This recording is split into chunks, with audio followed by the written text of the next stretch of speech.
Ni kusalimu rafiki yangu popote pale ulipo na unapoendelea kusikiliza. Leo Mungu ametupa neema ya kujifunza, na leo tuna topic ya leo nasema kwamba ufalme wa Mungu haupo katika kula na kunywa, bali upo katika mambo haya matatu katika Roho Mtakatifu. Kwanza lazima tujiulize kula na kunywa ni nini? Lakini ufalme wa Mungu ni nini? Lakini pia Roho Mtakatifu ni nini? Ufalme wa Mungu ina maana ni utawala wa kimungu ambao mwanadamu anatakiwa ujue ili aweze kuishi maisha ya hapa duniani akiwa chini ya mwongozo wa Roho Mtakatifu, lakini pia aje kukaa kwenye utawala wa Baba na Mwana na Roho Mtakatifu akikaa ndani yake kwenye Yerusalemu mpya siku ya mwisho. Lakini pia ufalme wa Mungu uko wapi? Uko ndani yetu. Kwa sababu gani? Tunaye Roho Mtakatifu ambaye anamwakilisha Baba na Bwana Yesu Kristo kupitia neno la Yesu Kristo, yani neno la Mungu. Lakini pia tujiulize maswali haya. Roho Mtakatifu ni nani? Roho Mtakatifu ni Mungu, lakini katika roho.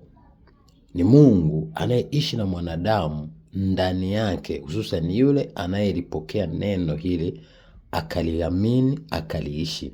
Kwa hiyo kulipokea neno ni kumpokea Yesu Kristo. Alafu tukishampokea Yesu Kristo, ina maana roho wake anaingia ndani yetu. Kwa hiyo tunakuwa hekalu la Roho Mtakatifu, sisi tukiwa miili ya Kristo. Kama jinsi mwili ulivyo na roho ndani, ndivyo jinsi Kristo alivyo na roho ndani. Sisi ni wa Kristo, kwa hiyo lazima tuwe na Roho Mtakatifu kwenye maisha yetu. Lakini pia ndivyo jinsi mwili lazima uwe na damu, ndivyo Kristo alivyo na roho, na sisi ambao ni kanisa tunahitaji tuwe na Roho Mtakatifu ndani yetu.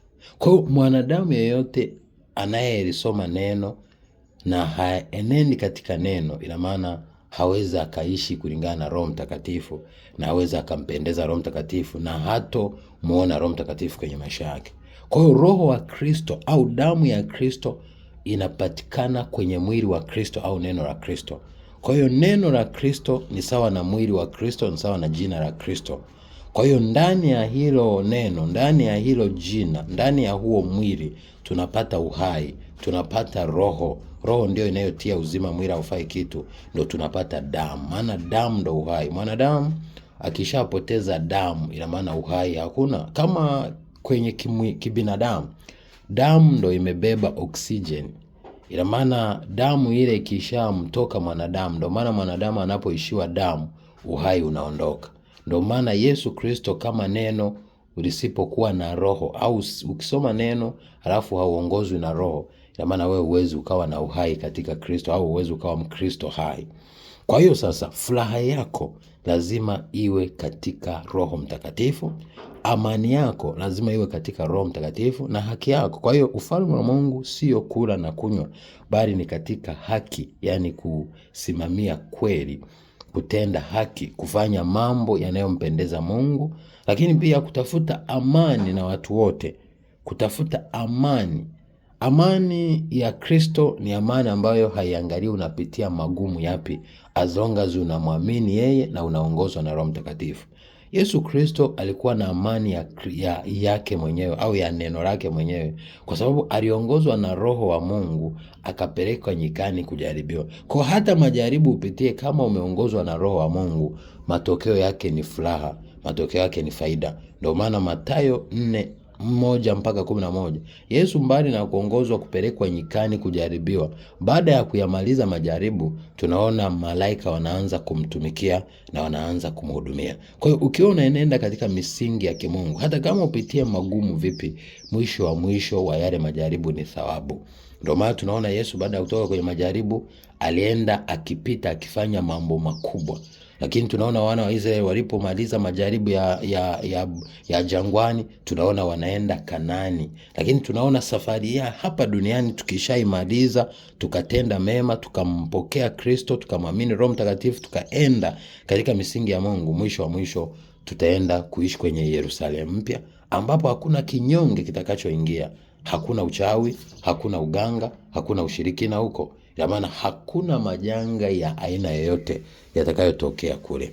Kwa hiyo ningependa uelewe, ujue, ufahamu, utambue kwamba ili uweze kuenenda katika misingi yenye ushindi duniani, lazima ukubali leo kutembea katika haki, amani na furaha katika Roho Mtakatifu, bila kujali nini unapitia. Ndio maana maandiko yanasema furahini, nasema furahini siku zote. Lakini pia anakuambia upole wenu ujulikane kwa watu wote, na Mungu yeye anayewajua atawapa amani.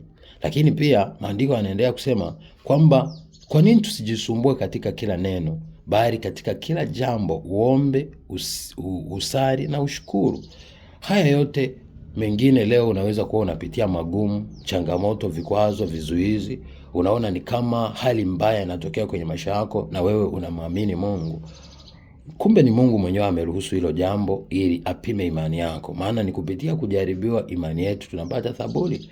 Ndio pia ni kama neno la Mungu linasema kwenye kile kitabu cha Mithali 27 mstari wa 21, anakuambia kwamba kurabu ni kwa fedha, lakini tanuru ni kwa dhahabu, na kila mwanadamu, kila mtu anajaribiwa kwa sifa zake. Kwa hiyo sifa yako kuu, kuwa mtu mkuu, kibali kikuu, neema kuu, baraka kuu, ndo majaribu mengi. Ndio maana Zaburi 23 anakuambia nijapopita katika bonde la uvuli wa mauti, hutakiwi kuogopa mabaya. Mungu atakuwa gongo lako na fimbo yako hata katikati ya hayo majaribu.